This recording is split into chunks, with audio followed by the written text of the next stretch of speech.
Hi, everybody. My name is Jason, and I'm with the Yahuwah and the Torah channel. And I thank you very much for listening in and for hanging out with me as we are going through these readings. And the reading that we are deep into right now for this particular series is the wisdom of Messiah, of our Messiah. And a lot of you guys know of him as Jesus Christ. But as I have talked about before and explained, the letter J wasn't invented until the year 1500. And so there's no letter J in Hebrew. And so if we are looking at the name Jesus, which never even appeared to us until 1611, prior to that, they had the name of our Messiah as Iesus, I-E-S-U-S. And this is all things that you can very much look into and you can verify what I'm saying. But the bottom line is that if the name of our Messiah is not Jesus, then what is it? And in Paleo Hebrew, it's not English, right? And so it looks kind of foreign to a lot of us. But it's got the same name as the name of the creator of our universe. His son's name is named after him. And so the creator of the universe, his name is Yahuwah, Yod-He, Wav-He, Yod-He, Vav-He. And then we look to the name of our Messiah, and his name is Yahushua. And so this book that we're reading is the wisdom of Yahushua. It is a disciple that was obviously walking with our Messiah, that was documenting a tremendous amount of things. And as we read through this book of Khalidi, excuse me, we can glean and glimmer a tremendous amount of wisdom out of this, because our Messiah was sent as an ambassador for his Father. And it wasn't an ambassador of sin.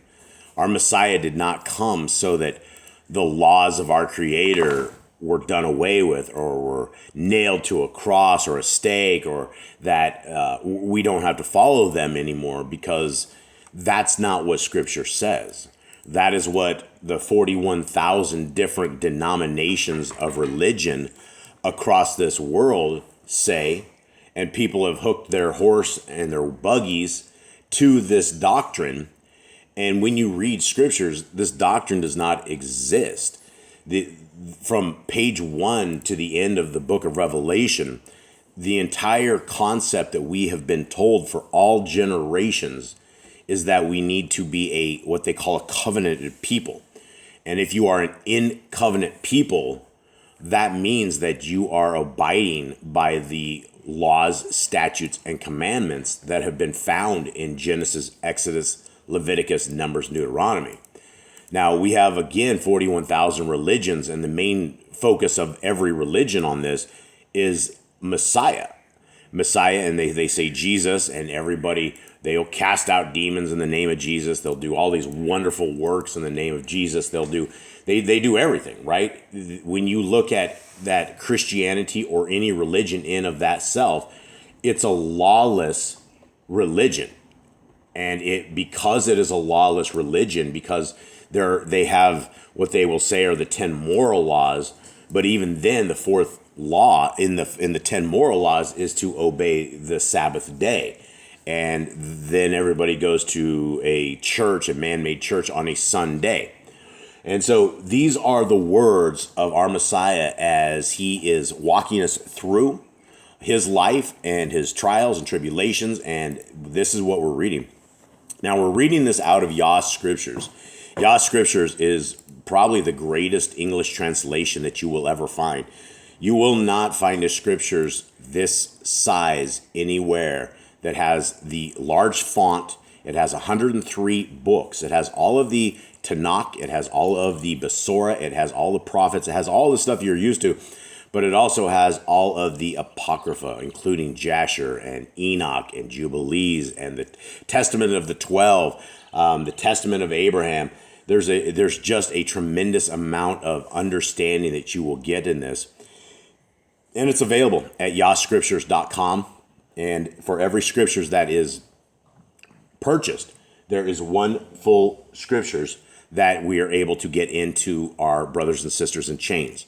And so this is a non-profit company, and it's like truly a non-profit company because there's all that is in this company is simply scriptures. My life doesn't change because of this. This doesn't pay any bills. There's nothing. There's no money that leaves this company except that goes into the brothers and sisters in chains and goes into these scriptures. And so this is what we hope will be able to fund a free Bible printing press into our brothers and sisters in chains. And so if you guys are down with this, if you guys are seeing the hopes and dreams, because there are a lot of prisoners out there that have never ever seen a restored named scriptures, and they never will. And so this is where we are hoping to change that and to bring these into fruition. Okay, guys, now we are in the fourth chapter of the book of Khalidi, and this is a continuing on for anybody that hasn't seen the previous series and sections. They are great. They're really, really good. You cannot, the wisdom that we get from this is one of a kind. It's things that are not just explained to us as they are right here. And so as we go through this, I will try to explain what is in here. And before we begin in this, for those who have not seen any of this section, a Talmud is a disciple. It is the same thing as saying disciple. These have the names translated back. Adonai is like master. And the very first line, it says Yochanan. And that is actually the name of John, right? That is since there were no J's in Hebrew, a person's name would not be called John. It was Yochanan. And the H with a little dot under it is a K sound. And so that's Yochanan. So let us begin. A Talmud, one who had been with Yochanan, asked, Adonai, tell us which is true. Yochanan taught the way of the wilderness and said, be the best of men, and let Elohim take care of his reign. For you are the rulers of earth. Yet at other times he told us to await the coming of one who would deliver us from the evils of this world and show us the path of righteousness. Now, before I get too far into this, my apologies for my dogs. There's always distractions out there. They're always doing some weird stuff, so my apologies. Now, what we're talking about in this, we're talking about John the Baptist, who you guys know as John the Baptist, right?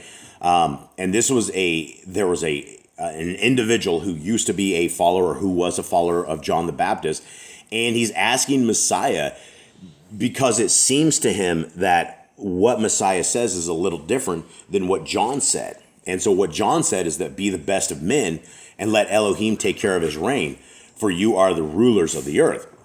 And then the other times he told them to wait because the coming one who was going to deliver them. Continuing on, this is the Messiah here. Yahushua said, if you knew a distinguished guest was coming, would you not make fitting preparations, doing all things to ensure an appropriate welcome? If a man has many servants, does he thrash his own grain? The road indicated by Yochanan is not my road, but it leads to the same destination.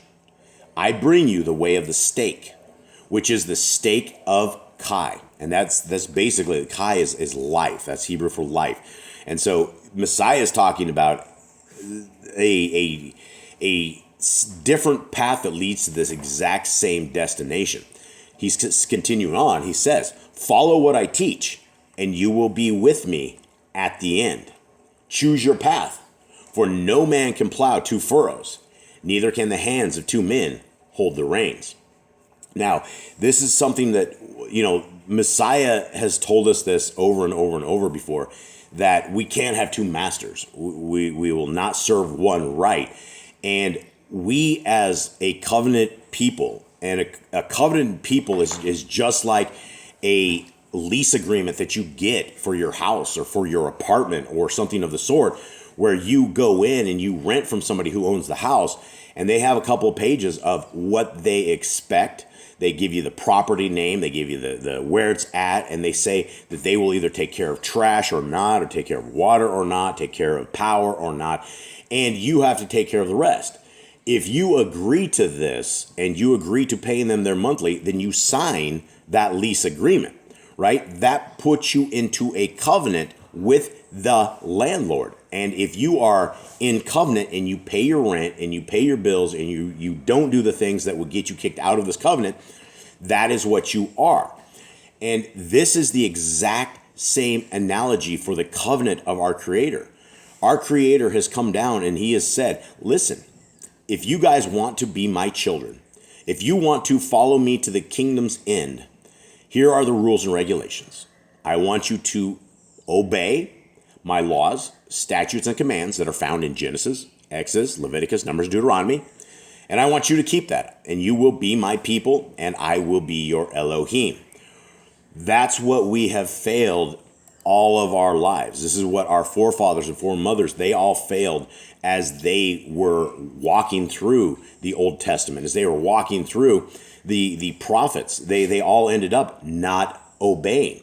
Now, if you take it all the way to the end of Revelations, Revelation 14:12 says that the only people who will be saved are those in covenant law keepers, those who obey the laws, statutes, and commandments of the Creator, and those who have the faith of Messiah Yahushua, those who believe that the Son of Yahuwah, the Son of God, came down and led a perfect life, walking the Torah perfectly, as he tells us that if we follow that, we will be with him at the end. Now, what he taught is he taught obedience to his dad. He didn't teach a new way. He didn't choose and teach a new path. He taught us exactly the same thing the Torah told us. He became the Torah in real life. He became a 3D from the books, real life, 4D, right? He became the Torah in human form. And he began to walk it. And had he made mistakes, had he sinned, then that sacrifice that he made would not have been what we needed, because we needed a perfect lamb, one who had not violated the Torah. And we also need a Melchizedek priest. We have it. We have now Messiah Yahushua as our priest. He's also our sacrifice, and he's our leader in the kingdom to come. And his ways are his father's, and his father is the one that led this path. Now, continuing on, Messiah says very, very clearly, you can't plow two furrows, right? You can plow one furrow, right? And you can't do this. And I've talked about this before, because we have a Ducati 7 horsepower. It is like a small little itty bitty tractor that is like what I guess you guys would call them a rototiller from back in the States.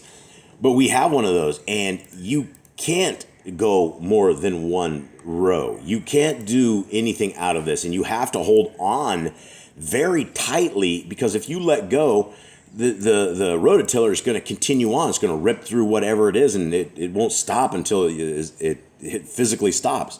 So this is what Messiah says. We have to look for this coveted path, because we can't live a life with Hasatan. We can't live as this world and expect to make the kingdom, because the kingdom people are a different set of people. We are the people who are told to look differently, taste differently, smell different. Everything about us should be different. That's why we have Numbers 15:38, which is a commandment that we're supposed to wear tzitzits, right? We're supposed to have a blue tassel, a blue thread that's on 4 corners of our garments. And it's something so that people can see who the covenant people are. It's a sign of the people of our Creator. 15. While Yahushua was still in the mountains preparing his Talmudim, his disciples, for the task ahead, 2 wandering musicians came by, and one was always laughing, and the other always melancholy. Yahushua said to them, "Many men have differing skills, and are you not skilled with the lute and lyre?" They said, "That is so." Yahushua said, "Now, when the strings of your instruments are too taut, what happens?" They replied, "There's discord." And Yahushua said, "Is it not even so if the strings are too slack?" They replied, "It is." Yahushua said, "Sometimes the natures of men need slackening, for they are too taut, while sometimes they are too slack. Be like your instruments, always tuned to the right note, and let there be harmony between you." Now, these are these nuggets of gold wisdom that we get out of this book, because this talks a lot about, a guy who has bad attitude, right? There's a guy who's sad. He's always walking around, his head's down, right? It's somebody who's melancholy is just depressive, right?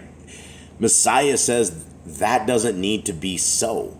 When we recognize that we are in this state, that we are stuck in the land of depression or despair, right? We need to align our instruments, which are our body, to the understanding that, hey, sometimes we're going to run into issues. Sometimes we're going to fall into the pits of life. Sometimes we will have these really, really bad attitudes. But these bad attitudes aren't going to be what the kingdom is like, right? The kingdom people aren't going to be these depressive people that are just sitting there not doing anything, crying and just really upset. And we know all of these people. We should not be these people. If we understand that we are in this state, then we need to tune our bodies, tune our lives, try to figure out why it is we're walking around melancholy. Try to figure out why are we depressed? Why are we so sad? We have such a future ahead of us with the kingdom to come. And I think a lot of people will get lost in the world that we are in right now, and it becomes a utterly depressive, despairing world. And we can get involved in this. And this is what our Creator has told us, and Messiah has told us, that, hey, all the birds of the field, they're all taken care of, right? The flowers are all clothed. Everything is taken well care of. Our Creator will absolutely take care of us. As much as it feels like we are wandering these roads alone, we have the Ruach HaKodesh.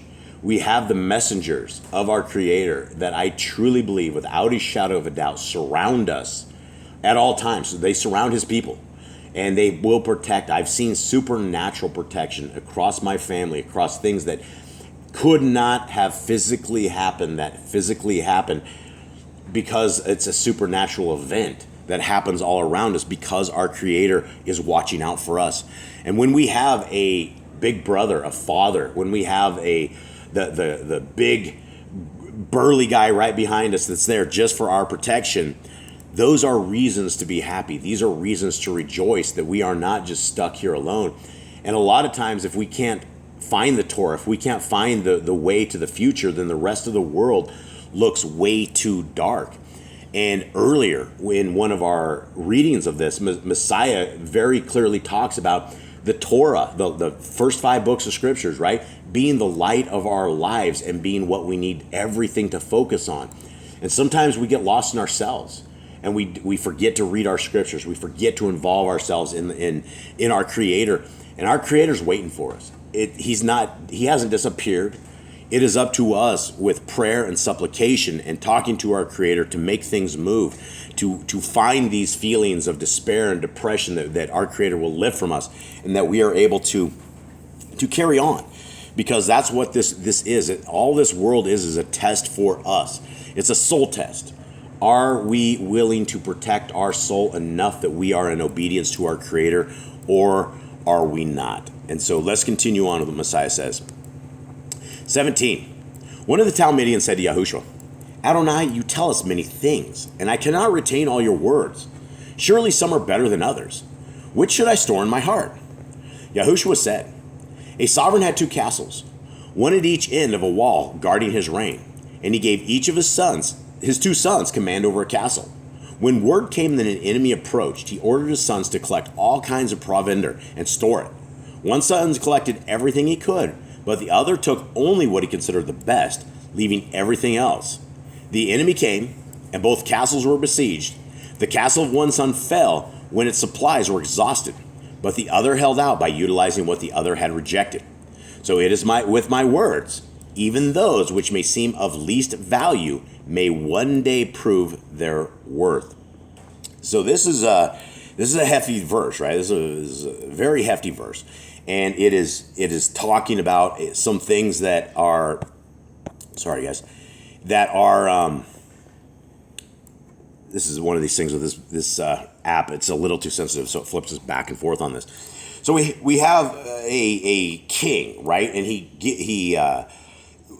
there's enemies all around, and one son, they were both told the exact same thing, right? That you need to collect stuff and survive. One kid decided that it wasn't good. He only wanted the best of the best. That was the kid that got owned. His tower got owned. It was besieged. The other castle of the kid, when his supplies were exhausted, he lived through the assault. And so there's a tremendous amount of wisdom here. This particular thing is about being prepared. This is like a understanding that, hey, we have been given the word of our Creator.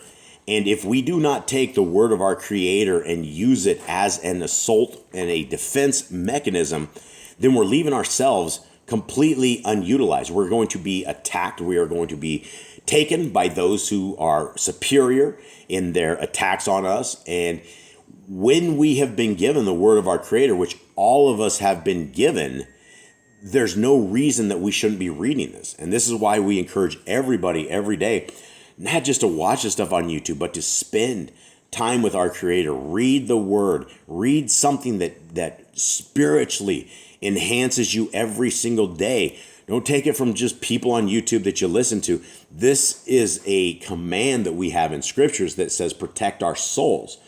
And we also have a command that says we need to write all of the laws, the statutes and the commandments on our heart, on our mind, on our soul. There's also commands that we need to love our Creator with all our heart, all our soul, all our might. That this is what we have been told over and over and over.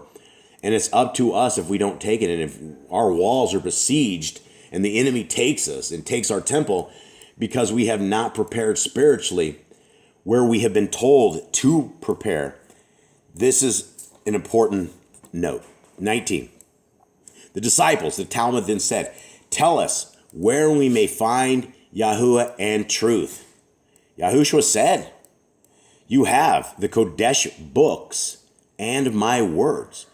So if you don't have anything else in life, if you don't have any other understanding to life, our Messiah just told us right here that the truth of Yahuwah is in the Kodesh books. Now, what are the Kodesh books? Well, the Kodesh books are the Torah and the prophets, right? We have all of the Torah, which gives us the heart, mind, and soul of our Creator as He wants us to live, as He governs us.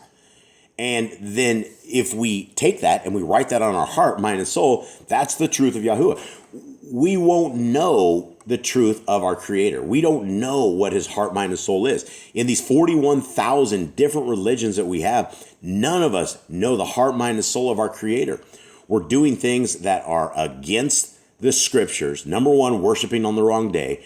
Number two, eating unclean foods.